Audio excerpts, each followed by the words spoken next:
We are excited to have y'all here, and sorry, making Bubba's couldn't be here today, so you're stuck with me in this morning's activity. So really excited to one to kick off an April issues meeting with these two guests, and they really don't need any introductions. I'm not going to do it fitting, but I do want to welcome Richland County Chairman Overture and Mayor Daniel Rickenmann, City of Columbia. And the thought behind this meeting today was really to, obviously, we've been talking about things that impact economic development and things that impact Columbia and the Midlands region over the last several months. And what better way to really talk about this region and the growth efforts is to have the two guys that are elected to be in charge of our governments here. And so we're delighted. Thank you all very much for your willingness to get here early. And so y'all load up on coffee, have some questions ready, because I'm gonna go back and forth. I've got a list of questions, but also want to hear from y'all on what your thoughts are for these gentlemen. So anyway, good morning. Morning. Welcome. I'll tell you what, let's do this. Let's just take just a couple minutes, both of you, and talk about, obviously, Overture has been in office for 2 years. Not exactly. Almost. This is his second year, put it that way. The first year as chair of Richland County Council. So Overture, I'm gonna start with you. How about just give your thoughts over council, what your priorities are this year, and then I'll kick it to Dan. Sure. And good morning, everyone. And let me just begin by thanking the chamber for inviting me to be here this morning, as well as, we thank Mayor Rickenmann for being willing to participate, in this forum as well. I also want to give a special shout out rather to Susan McPherson. And the reason I say that is because she may be the only woman who can get me to show up anywhere at 8 o'clock in the morning.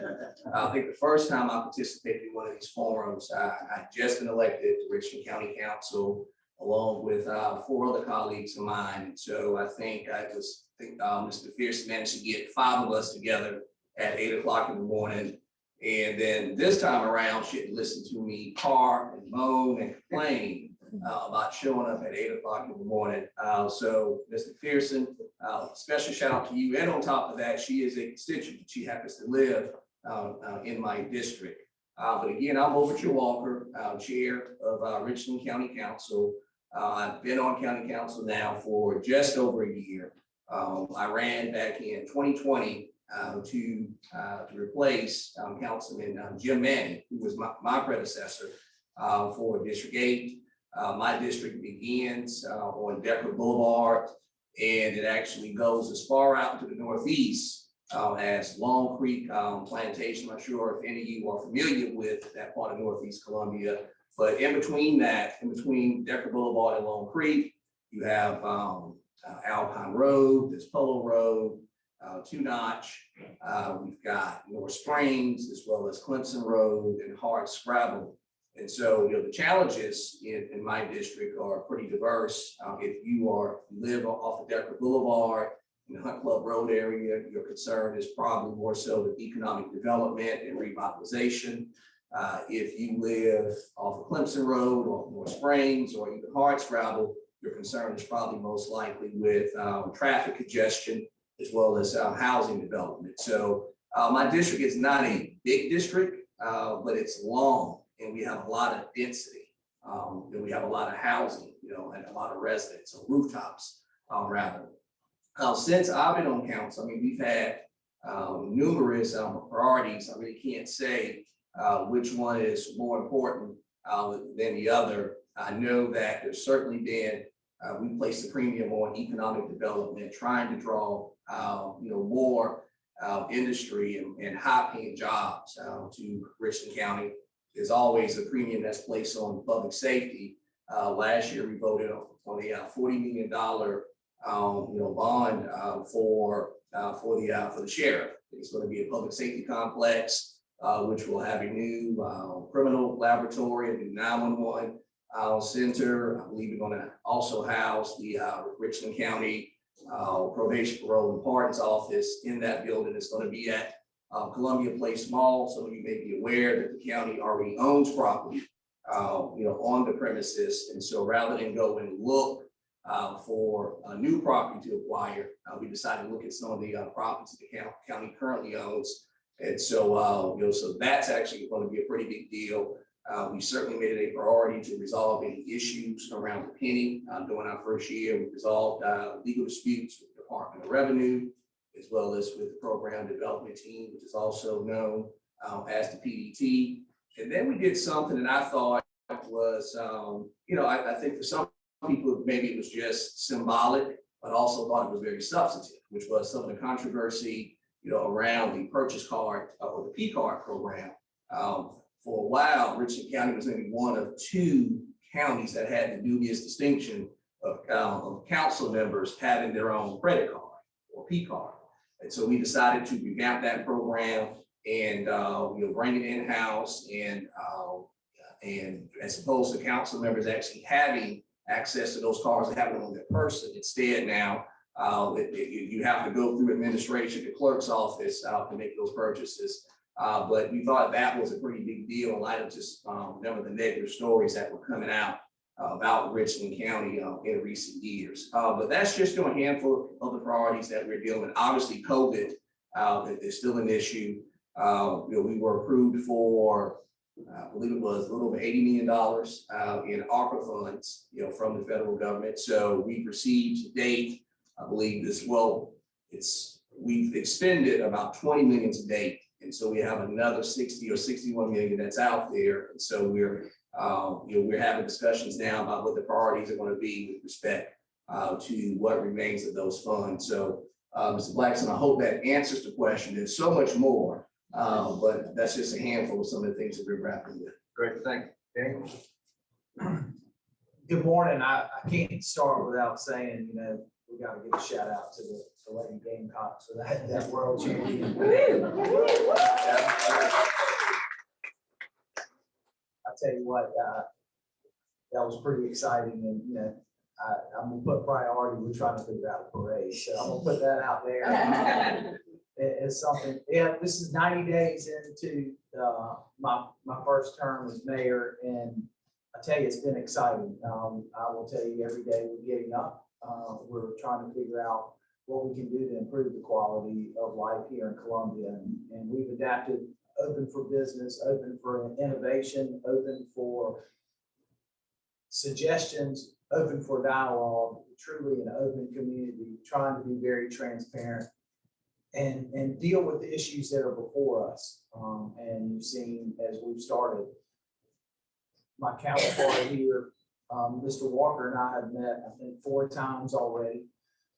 We as both the vice chair, Ms. Mackey, and the chairman here and I have been trying to meet on a regular basis to talk about how we can improve Richland County together and uniting where we can and working together. I've had a great opportunity to meet with hundreds of people, and I literally say hundreds of people because it's true every day. Yesterday, we were in six corners of our community. Everything from children to businesses to opening up a pickleball court, but everything had to do with improving the lives of our community. You asked about priorities. Well, I'll tell you, it hasn't changed. A clean, safe, investment-ready community where we're emphasizing investment on quality of life. So that means neighborhoods, that means businesses, because you can't have one or the other. They have to coincide. There's a balance there.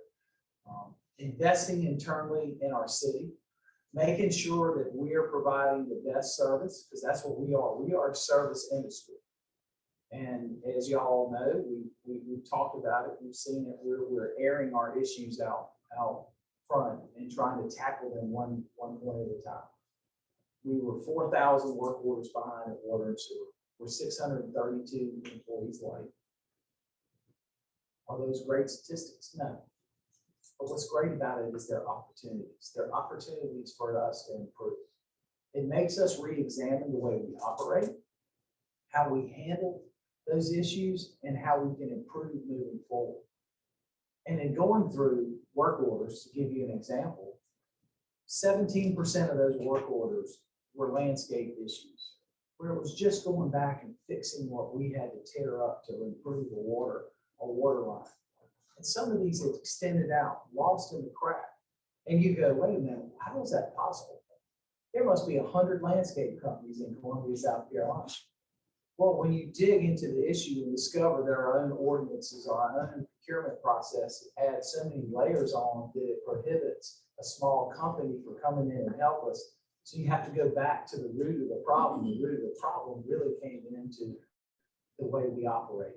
And so re-examining the way we operate has allowed us start to open these opportunities that we can engage more small businesses to help us provide service. It is allowing us to look at technology today. How do we invest in technology, training, and autonomy to allow our employees to do their job? Because we haven't allowed them to do their job. So we're focusing internally as we invest. We want to invest in, like I said, technology and training, but also making sure that we give our employees the ability to deal with that. We're getting 1,200 calls a day at the call center for water and sewer. Some of those deal with financing, some of those deal with emergency services, but we had to regroup and look at things differently and how we do it. So now we have all of our weekend crew and our night crew working day shift, and we're using a third-party call service to handle those emergency calls at night. So we're focused on the needs of our community from 8 to 5, where it's needed. We started looking into hiring. What is going on? Why are we having a problem recruiting and hiring today? Well, it took us almost 28 days to give somebody a commitment letter. Well, the majority of the jobs that we have open are hourly jobs. And these are critical jobs because without these folks, we can't operate correctly. But folks, people want to have an in-person interview. They want to leave that interview and understand they have an opportunity for employment. They want to wait 30 days for somebody to get back to them, because if it's me, I'll promise you, I'm not waiting 30 days. I'm taking the first job that comes to me. But we also started looking at how we were hiring. And part of that was we had a criteria set. And that criteria was based on, I don't know who came up with it, to be honest with you. We weren't hiring for the job. We were hiring for the job. And since we've started talking about our need for employees and talking about and changing the way we're recruiting people, we're actually getting people to apply. But it's also allowing us to go through, especially as we go through this budget session now, to make sure that we're aligned with the priorities of the community. What's important? What gets us to be competitive? What allows us to have the best quality of life? And so as we continue to do that, we're examining where can we fill in with the small business community that can make us provide the best service in the most efficient and effective way. And we're starting to examine what we do well and what we don't do well. So it's an exciting time at the city. Clean and safe, y'all, we all know that our city is not clean. Our entranceways are not clean. And I'm very thankful for the council that I'm working with, because everybody is jumping in and taking a role in helping. Well, Brennan is helping on the clean part. We're going to break up our city into 6 districts and take those 6 districts and hire folks specifically to keep our major thoroughfares clean, and at the same time working on storm drains and other projects so that we continue to keep our systems clean, trash out of the way. But how does that help our neighborhoods? This is where we have a unique opportunity to invest in our youth. We have 2 pilot programs that we're setting up to work with neighborhood youth, that we will pay them to help clean up their own neighborhood, which instills a sense of pride.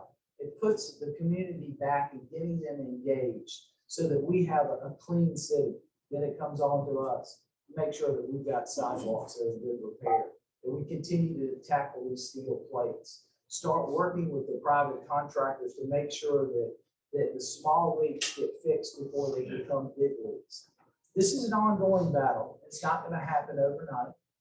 But we've seen a difference. We've reduced steel plates by about 35% in the last 90 days. And our goal is to really reduce it to a bare minimum. But we're going to have it. We have an older system, and we're going to continue to invest in that system using modern technology, third-party vendors to make sure that we're addressing it. Are we going to be perfect? Absolutely not. Absolutely not. We are human beings and we deal with human beings every day. But what we are going to do is admit when there are issues and talk about how we're trying to fix them.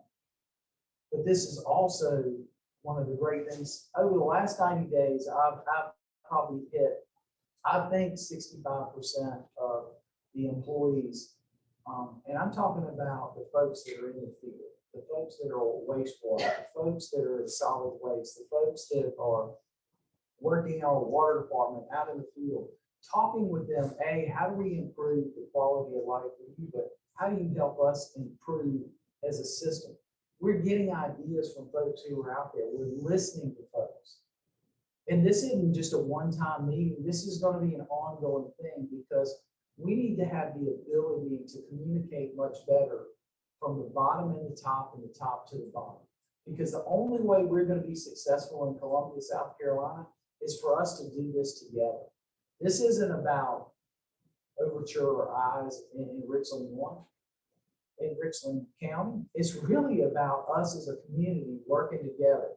Everybody has a role. And if you look at the competing cities, especially capital cities throughout the Southeast, the double-digit growth they have, if you look at the energy and the community is working together. Are we going to agree on everything? Absolutely not. At the end of the day, it doesn't mean that everything is on the table. So I will tell you our priorities have not changed.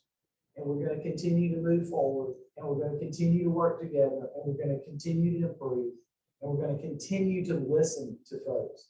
I've learned more in the last 90 days than I did probably in 2 terms at City Council. It is a different position where we sit today than it is as a council member. We are involved every day and engaged every day with our community. And I got to tell you, I don't regret one bit of it. I wake up every morning invigorated, excited about the opportunities because we are a city filled with opportunities.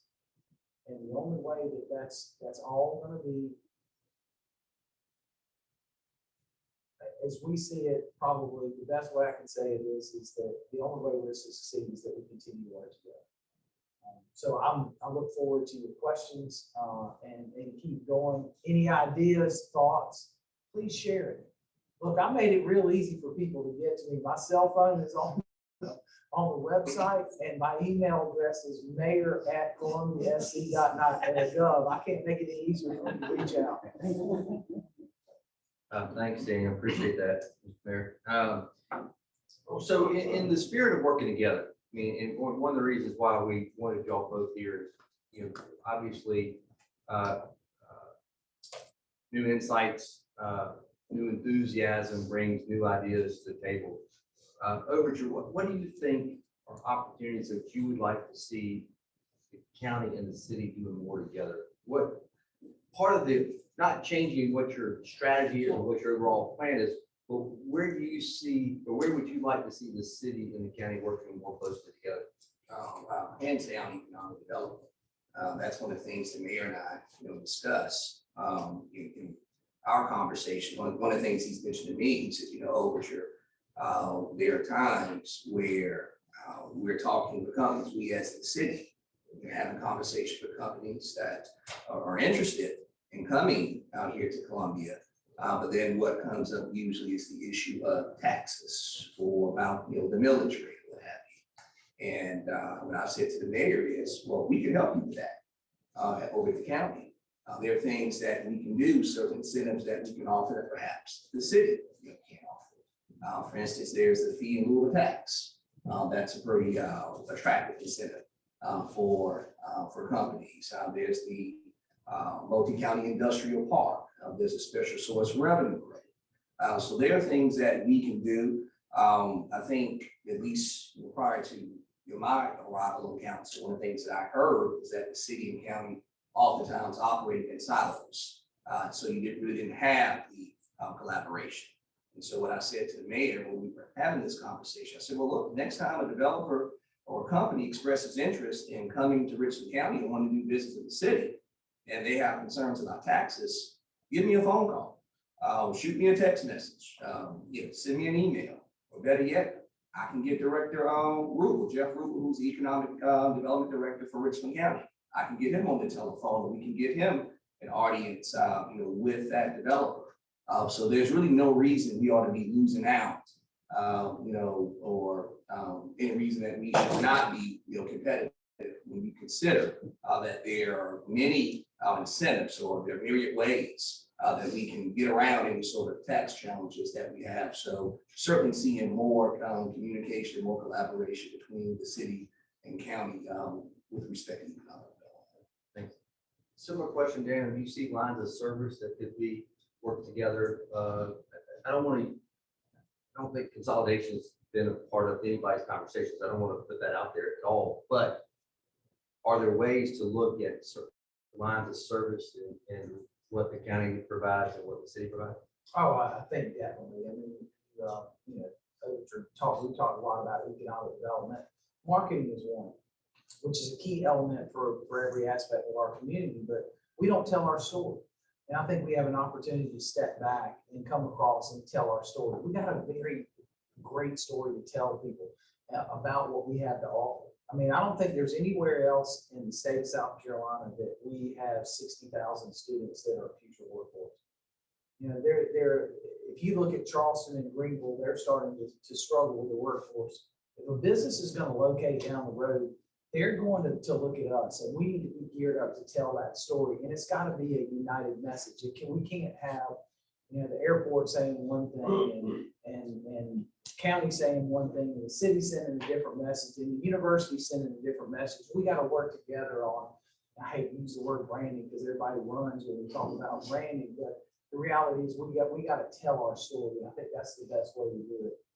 And there are more opportunities, as Overture mentioned earlier, about the new sheriff's complex, how we can work on rapid DNA lab, where we can work together, enhance the county has an incredible GSI system. Are there opportunities that we can work on technology and stuff to improve and enhance the customer's experience in Columbia, South Carolina, because this is part of Richland County. Can we continue to work on improving our fire service as jointly as we can? Is this a great time for us to talk about how we integrate EMS? When you look at the service calls, and we took 911 and broke it down into where the majority of service calls went, and the effect that has on draining resources. Well, is there a better way to deploy that? Can we look at like other communities as we build new firehouses, invest in those by having the EMS there so that we're spread out and the response time is much better, quicker to getting to that. But that allows us to deploy maybe an EMS as a group versus a fire truck, EMS and police. We start draining our resources to one incident. And there are a lot of things like that we've talked about that, take time, and we're getting through. We're actually funding the fire department fully and making the changes second gear, for our firefighters, looking at improving the quality of their living conditions, investing in clean rooms and things that they need for their safety. We're doing this together as a group and talking about it, not, oh, well, they're doing it, they're not doing it. It's no, we're going to do that together. And I hope what you see is more opportunities that come forth that both the city and the county will work together to improve the quality of life. Right. And that leads, which is really great to hear in the sense that we are a small community. Somebody told me this the other day, it makes such, Columbia is just a really large, small town. And, and that's doesn't mean just the city, that's the community as a whole. And one of the challenges we had, Overture alluded to this as well, but one of the things we've got to work on is the taxes, right? And that's been a big issue, I know, for the mayor. Overture has had to listen to me for a number of times talk about the tax structure. where do you see, I know the city put in a tax modernization study. I know you're making headway there. What's the status of that committee? And how do you go and look to the county for assistance? So I think where we are today, so we constituted the tax modernization committee. Dr. Stephen Walters, well-known economist, has agreed to come on. We're actually paying him and Dr. Rebecca Goodlocks, and they're working with a mix of community leaders and business folks to take a look at the whole project and come up with several different options for us to look at. And then the plan is to then bring the county together and sit down and start going through this list and showing exactly what we need to do to change over a period of time. And I think there's, people are going, oh, well, you're going to put all this burden back on the homeowners. No, what we're talking about is a non-owner occupied structure, which if we don't change, folks, we don't make an effort to have a plan, we're not going to grow. We are not going to grow as a community. Look, everybody is, the Southeast is where all the growth is going to happen. Columbia metropolitans had 2% growth over the last decade. Other cities in our similar situation in the Southeast have had double-digit growth. The Sun Belt's been about 6.7% growth, and people are coming. They're looking to relocate in their homes. They're looking to relocate their business. They're wanting to make investments. So, as much as having tools in our toolbox to deal with big things, we got to remember the majority of our businesses are small. They can't get a tax break. The other thing is we can't talk about obtainable, affordable housing if we have a tax structure that penalizes the renter. I mean, the average person who rents a home in Columbia pays 3.5 months worth of rent to property tax. That takes away from the quality of the rental units they have, the ability for people to continue to invest in it. Look, we have 46,237 homes in the city of Columbia, and close to 27,000 of those are rented. So we have a dual role. Is one, we've got to fix the tax structure to make it affordable and attainable in our community. Second part of that is we also got to make sure that we're making an effort to create home ownership opportunities, because home ownership is a single way to create wealth individually and generationally. And we need to take the opportunities and look, city has to change things, and we're doing that. We're looking at zoning. How do we change zoning and density so that we can create more opportunities in that realm? Because that's all part of the tax discussion, because it's more than just taxes. It's all the other pieces that go with it. We're examining how we're using HUD funding. It costs us more in the city of Columbia to do a HUD program than it does anywhere else in the state. So we're having to step back and examine, well, what are we doing here that doesn't make sense? Because we're getting the same allotment of HUD money that Charleston and Greenville does, but yet it costs us double to provide those services. We've got to change that. And that's what we have to do. And that's what we're taking. The other part is that after spending several hours with Secretary Fudge and her deputies about what's available to a community like ours, I realized we've missed a ton of opportunities. Part of it is that we don't have the depth in our departments to actually go after all the grant opportunities. So we're interviewing, we have our RFP coming out, I think next week, to hire third parties to help us go after that. These are ex-deputies, these are folks who worked in HUD, and that's just one department that we're looking at, but to help us make sure that we don't miss the opportunities that are going to be available to us between the infrastructure grants, through the HUD availability, if it's choice neighborhood grants, which we've only applied one time in our community. That's up to $35 million. That's what DC, Atlanta, Charlotte, St. Louis, and Nashville have used to change zip codes. If we got a $35 million grant, and we can leverage that with the private sector, both from a housing and a commercial side, we're talking about leveraging that at well over $150 million. We can change a zip code in Columbia, South Carolina. We're talking about making a major impact. And what's great about it is we don't have to start from scratch, because in 2005, we created this East Central plan. It's been sitting in the basement on the shelf that I've taken off, blown the dust off, and we're going out and we're making sure that that is modernized to fit the landscape today, and we're going to put that into play.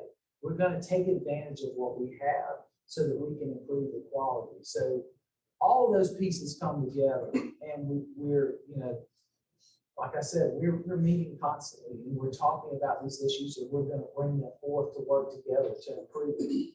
But we're going to have to come together, and we're going to have to make some decisions that are going to be tough. You know, we're going to have to be a little more efficient and effective in how we spend our public dollars.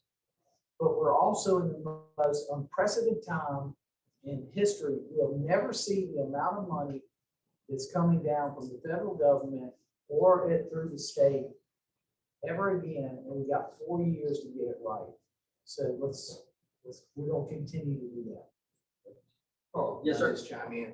Certainly, I agree with the mayor that taxes are a challenge for businesses that don't qualify for incentives, as well as for our citizens that don't own homes. And but I don't think that local government can do it by ourselves.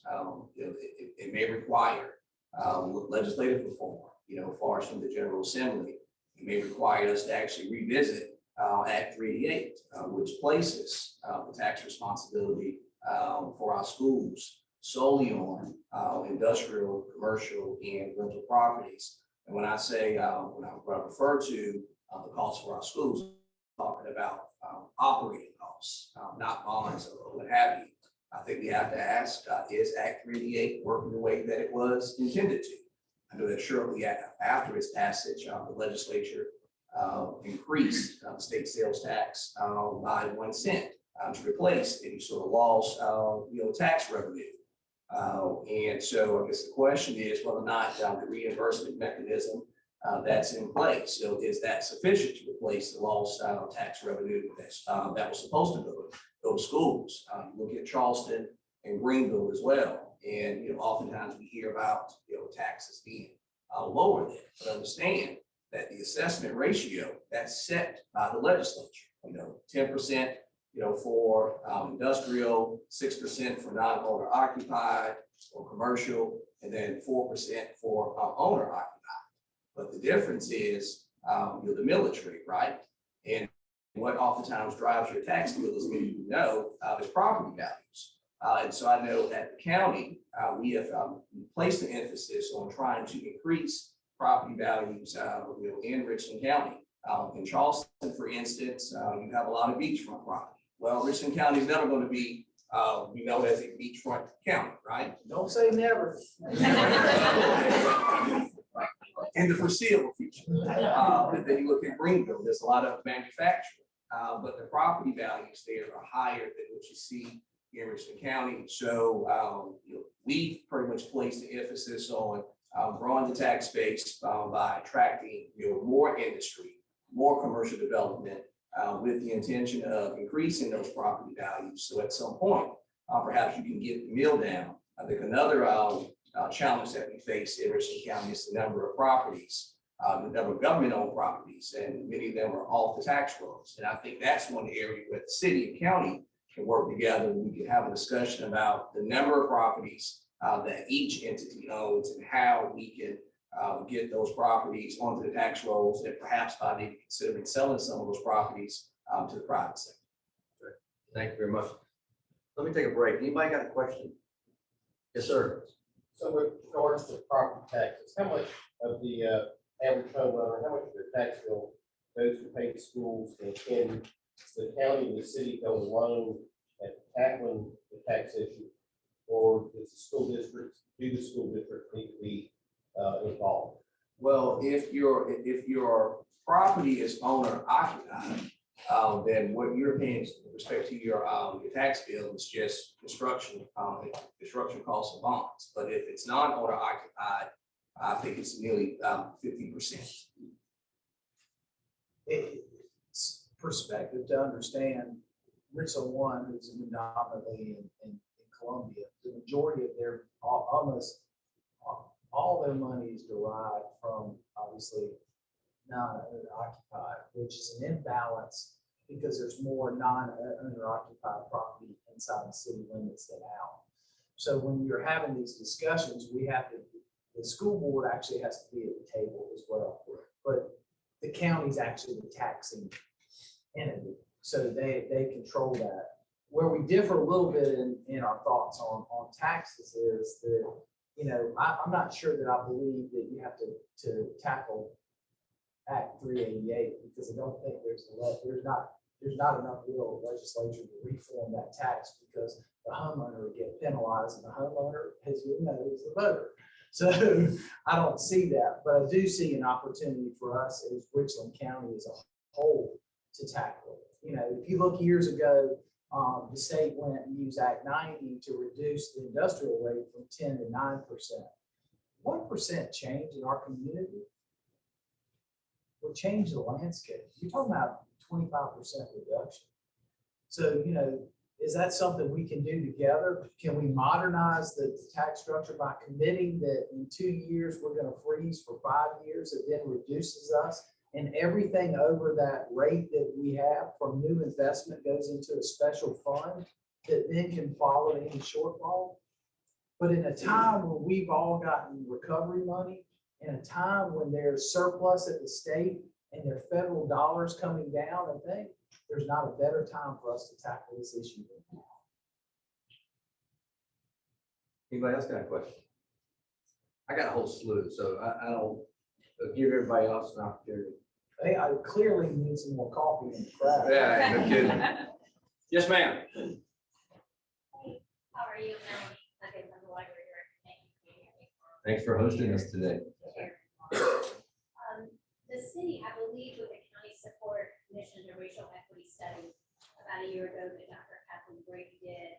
She did a similar study for Spartanburg, who is just a model city for how to reinvest and disinvest in communities with federal funds. And I'm just curious to know how that racial equity study, you touched on it, Mayor, with your housing comments, is informing the path forward, because we see huge disparities in the city of Columbia and Richland County in education, health, economic mobility. When you look at that study, I'm curious to know how you're. So thank you for that question. Let me clarify that study that was done incorporated Lexington, Richland, and the city of Columbia. So it's very hard.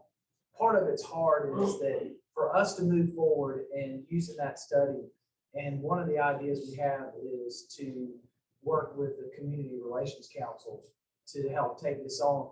We have to do it with Lexington because the study's not broken down where we have any measurables. And I'm saying that is that we wanted to take a similar path that Spartanburg did. What Spartanburg did, I think, was done very well. They took the entire study and went to their community and said, let's pick 3 priorities to focus on, because you can't do 12. We all know that, especially if government's in charge, it'll be a fumble left and right. So by doing that, but that's what we're trying to work on, is setting a path forward to take that information, but work with Lexington County, Richland County, and but have a community-based organization that is reaching out in the community. And all right, let's pick off the 3 things that we can affect, and let's focus on that, and let's do that right, and then we go to the next stage. But you're right, there's some numbers that are in there disparity, and they're affecting our community. Look, we lost 9% of our population in the city of Columbia over the last decade. That's what we've seen. Predominantly of that community is African Americans that have moved out of the city. They moved to the county for multiple reasons. Well, that's part of why it's so important that we go after choice grants and we focus on investing in the city, because we need to make sure that we have a well-balanced community and people have an opportunity to live in the city. And so that's part of the focus. But thank you for bringing that up. That is in the works. And we're having dialogue every day to try to get, I hope by the end of this fiscal year, we'll have a plan forward, which would be at the end of June. Well, the county, we have not commissioned a study yet. I know that's something that we are considering as far as an equity study. conversations that I know I've had, as well as my colleagues on council have had, with business owners, and contractors, engineers, the minority contractors, engineers, is that it's difficult to do business with the county or try to get business, with the county. It's my understanding that we can't have, a set aside, if you will. We can't mandate that a certain percentage, or a certain percentage of minority participation, because we have not done an equity study. I know that the city has already commissioned one, but we just can't take their equity study and apply it for Richland County. So I know it's something that is being considered, by county council, but we're doing it with the intention of trying to make sure that we're pulling talent from all over the county, and that every community has an opportunity to participate or at least share the prosperity of the county. Probably more for the mayor, but what about donut holes? I mean, when I used to live in the city, or when I used to live in Columbia, I lived in a giant donut hole that was completely surrounded by the city of Columbia. It was probably an 8-block area. In Forest Acres, we have 1,500 homes that are inside of Forest Acres, but they're in donut holes. Forest Acres in Columbia gets zero revenue from those property taxes, because that all goes up to the county. Can we maybe work together, instead of working on 388, maybe work on some annexation, modernization, so that if you're geographically inside of a city limit, there's no such thing as a donut hole anymore? I mean, have you guys looked at how much that could just increase revenue to the city? Well, we didn't look at it from a revenue standpoint, but we have looked at it, how important it is. You're a perfect example of the Forest Acres. We suddenly got this, and the county's coming between you. The city of Forest Acres and the city of Columbia provide service to a group. It doesn't make sense. And I think one of the things we've talked about is, as we move forward, is how do we address that? As Richland County is working on their overall rezoning, which has brought up questions that people think is the perfect time for us to have this conversation. And I think it'd be great for Forest Acres to participate with us in that. I don't know that Mayor Brunson has shared with you, but we've started kind of putting a regional mayors group together, and including the county and Fort Jackson stuff, to talk about these type of issues. And I think that's a great forum for us to kind of do something that impacts all the different jurisdictions and takes that out of play. But you're exactly right. I heard from a lot of people during the election that thought they lived in the city of Columbia, and they weren't in Forest Acres, but they weren't in the city of Columbia, but they really were in the city of Columbia. But we also see it from a service, and there's an opportunity to tackle these, because it's not just Forest Acres. It's, you look around the old woodlands, you got a part of it in, part of it out, little pockets here and there, and I think you see that throughout. So I think that's a great suggestion, and John, hopefully three of us can work together on that. Chairman. Well, he brought up a good one. So this was not one of them. Sorry, it's the elephant in the room. How about? I'll be honest. I recognize the zoning rewrite is important. The city did this a couple of years ago. Modernization is actually the right word, because what worked 30 years ago does not quite work today. So I was a big proponent of the county doing a land rezoning process. How about the status? What's going on with it? Just give an update. Absolutely. And so, Carl, the mayor mentioned that land development code rewrite has brought on a lot of questions, but if you're on county council, it's brought on a lot of wailing and gnashing teeth. But there are two phases of the land rezoning process. We have the land development code text, and we have the map, right? And so we had a third reading to approve the text back in November of 2021. So now we have the beginning phase the beginning of phase 2, which deals with the map, which puts the new zoning designations on place. And just as the text required 3 readings, the map is also going to require 3 readings as well. As for the timeline, the ordinance that we passed back in November pertaining to the text, it was set to go into effect in July of this year. It looks like we may have to amend that ordinance to change the effective date and allow more time for public input. I know I, for one, would like to have some more time to talk with staff just to make sure that this land development code rewrite, it's balancing the economic development needs of the county with the housing development needs of the county as well. We want to make sure that we're doing things that doesn't hinder economic development, but allows us to increase property values as well as, which I think could ultimately result in a decrease in millage. As for providing participate. I think our process has been orderly and organized, provided citizens with ample opportunities to participate in the process. Just yesterday, I'm told that we had several citizens show up at the planning commission meeting to express their concerns about the proposed map. I know at the behest of council, planning staff sent out notices to all property owners in Richland County. Most people thought those were tax notices because they look very similar. But these were notices regarding, I guess, the new proposed zoning designation for their property. We've had several community meetings that have been held throughout the county where we've received input from the public. I know I've attended a couple of those meetings as well. But additionally, the folks, if they want to get involved in the process, they can email or contact the planning department, get in touch with county administration. I know the clerk's office has been inundated with emails and letters regarding the land code rewrite. And then, of course, you can get in contact with council members directly. Great, thank you. Here, Lisa. We hear a lot of talk about affordable housing. What you don't hear about is affordable home ownership. How are the county and the city going to address that issue? It's a top priority, and one of it is utilizing the programs at FORA. Two things that I discovered as we started looking at it is working closer with the housing authority to make sure that we're helping people get into home ownership. But what we talked about earlier, I mentioned about the HUD money. We get an allotment of home money, and how we leverage that to help people get into home ownership.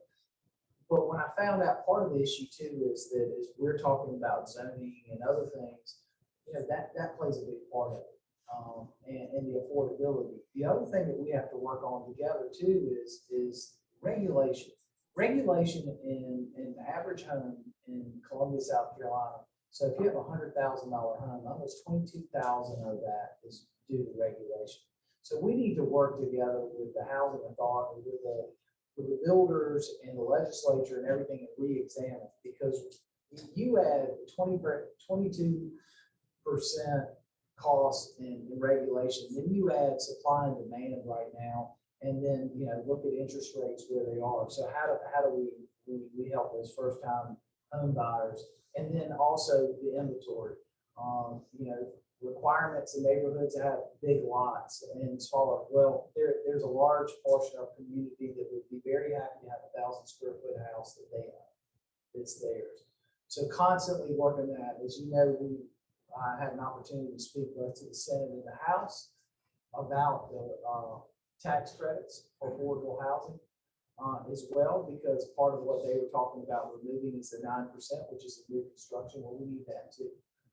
And it's a housing crisis. Right now, we need 6,700 units in the city of Columbia, and long-term projection is somewhere between 16 and 18,000 units over the next decade in our community to fill the needs. That's workforce, that's it. But there's a good opportunity for us there to create some transitions for home ownership. We're putting $500,000 into taking down roughly about 68 homes that are condemned and creating the conditions for those lots for people to go back and real with the incentive to move forward, and how we can do that through different HUD programs, help with closing costs, but also look at the tax benefits that we make in the legal for them to reduce that initial first bit and build stages up. So it's a high priority for me, one that we can measure because we know what the numbers are. And I do think that all the things we're talking about are only going to work for us, folks, if we have measures and goals that we're committed to that are accountability. And that means for us as elected officials to be held accountable, of the community be held accountable for their part as well. And I think that's one of the things that we haven't done in the past is really put some goals and use the information we have to hold each other accountable.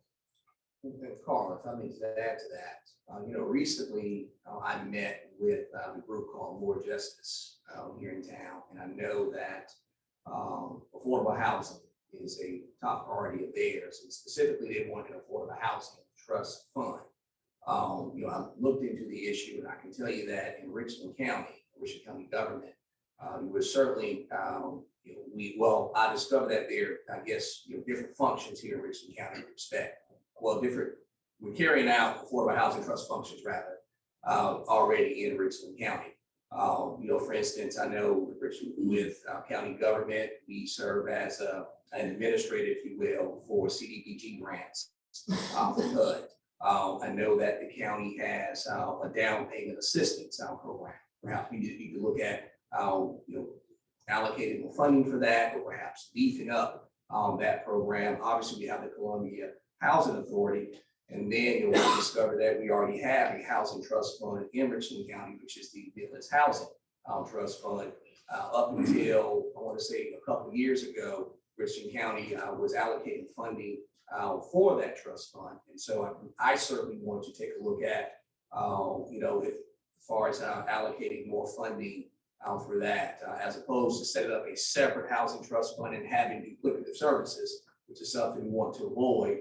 I'd rather take a look at the structure that we currently have in place, or the mechanisms rather that we have in place, and see if we can beef those up, in the way of funding. But I think also engaging the private sector. Government can't do it alone. So engaging developers to find out what it is that they need, or what certainly they need from government to actually provide, I guess, more affordable or workforce housing, what incentives that government can provide in order for them to do that, which I think would be pretty important. And I'll tell you, as part of this land development code rewrite, what we're running into, we have developers are telling us that the map doesn't lend itself to more affordable housing.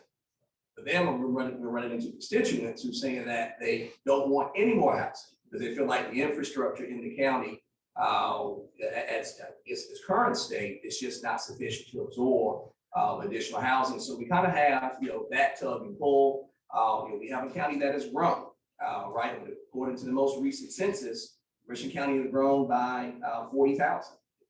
And I think that number may be a tad higher. We consider that not everybody responded to the census. And so making sure that we have adequate housing or affordable housing for a population that is growing, while at the same time being mindful of what we hear from constituents, which is their concern that we may end up with more housing, or at least housing ends up outpacing the development of infrastructure.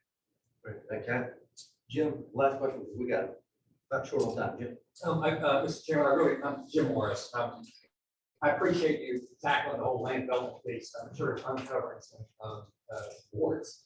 I would like to point out your zoning, the folks at zoning, when they talk about the codes, when they tell people, here's what you can or can't do on this property, they own the process. So when they tell folks, oh no, there's no rule here, you can build anything here, you can put a trailer out here, that's not always correct, and they're not being clear about it, because sometimes there's deed restrictions and covenants, and they are not clear about that, because when I've gotten into discussions and where they have said, no, you're allowed to have a trailer, and there's supposed to be a process where the person who's buying the property signs something saying they know they're aware of that. That is not being necessarily done. And so you get people buying a piece of property, thinking they can put a trailer on it or do X, Y, or Z on it.